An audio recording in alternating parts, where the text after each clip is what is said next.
They leave them somewhere, they can't find them, and hey, honey, where's my keys? You don't have to worry about that in Korea. All in one bathroom. You have the toilet, the sink, the mirror, everything is right there.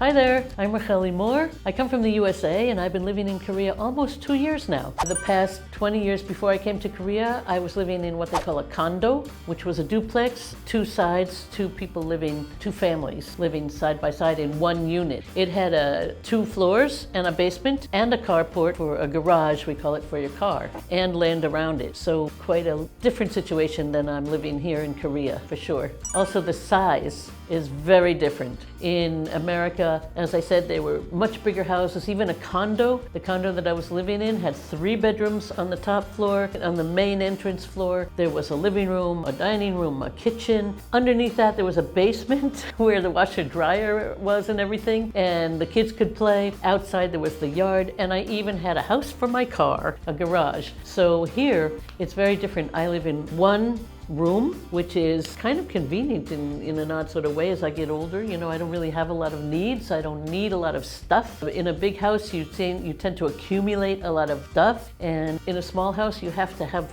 very little amount of things because there's no place to put it. So I'm very careful about not buying extra things. Keeping the place clean is fairly easy. You just take one mop, that's it, and you're done. So it's very, very different. Today I'm going to talk about the differences between at least my experience here in Seoul, in the city, with living in a small apartment, and compared to living in a rural place in New Hampshire, in America, in a condo, in a bigger house. Number one, the thing that I think is the most amazing, incredible, fantastic part of Korean housing is the floor heaters, the heating on the floor. And you know, when I used to watch dramas or things like that, I was wondering, why are they always sleeping on the floor? Why do they have to take their shoes off when they come into a house? And now I know it's the floor heating. When your feet are warm, your whole body is warm. So now I also understand why life kind of happens on the floor. Why are the people always sitting on the floor? Because it's warm. And a lot of people sleep on the floor. You have certain kind of bedding that's made, you just roll it up or unroll it and you stay warm. So it's comfortable to be on the floor. Actually, I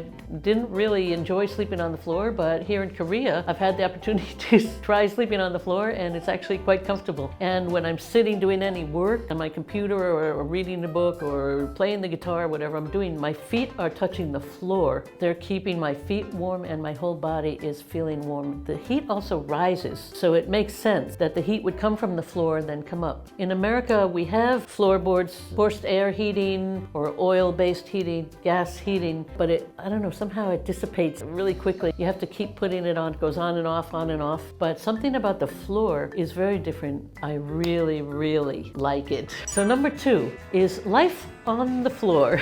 This is something that I really had to get used to. I know Japanese style, maybe Asian style in general, is to live on the floor, to crouch down. This, for an older person, hey, knees.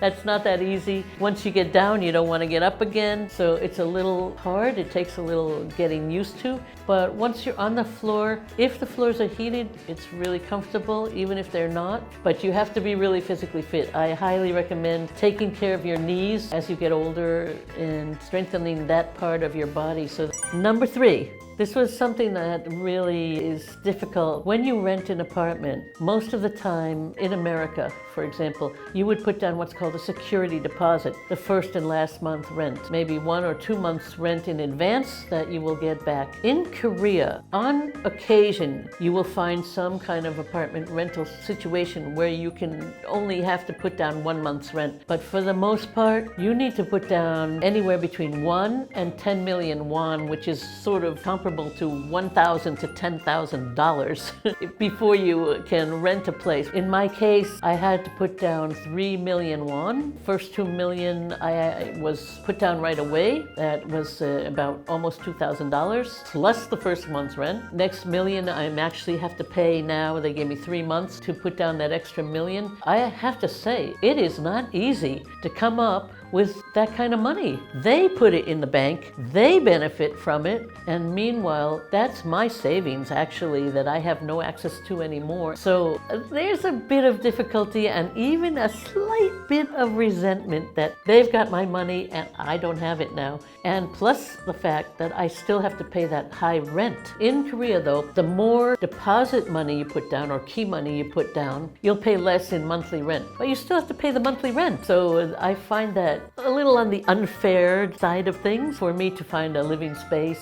So number 4. Something I kind of like around here in Korea in the rentals is the door locks. They are coded door locks, so you don't have to worry about keys. If you happen to be a forgetful kind of person, I know many people who forget keys. They leave them somewhere, they can't find them, and hey, honey, where's my keys? You know, I don't know. So you don't have to worry about that in Korea. You just have to have a good memory to remember your code, and you just come and go as you please. You don't have to worry about your keys. So that's really nice. So number 5. Bathrooms. This is an all-in-one bathroom situation. In America, you have a bathroom that has a bathtub or a shower in a separate place. In Korea, though, an all-in-one bathroom. First of all, it's very small, very compact. You have the toilet, the sink, the mirror, everything is right there, and the shower head. If you want to take a shower, either you're going to have to use that, that kind of thing and just sort of hold it so you don't get water everywhere, all over everything. So it takes a little while of getting used to. I have to, before I take a shower, take out the trash can. I have to remove toilet paper, the towels, everything that I'm using on a regular basis. I have to take them out of the bathroom, put them somewhere else because otherwise they're going to get soaked. Then I take my shower and then I have to put everything back again. So it's like rearranging the furniture every time I go in. But on the other hand, everything gets cleaned in one go. I just take the spritzer thing and I clean the toilet, clean the sink, clean the mirror, clean the door. I just clean everything while I'm taking my shower, which is kind of convenient actually. So there's the pros and cons of that. So today I was talking about housing in America and housing in Korea. If you like this video, click like, click subscribe,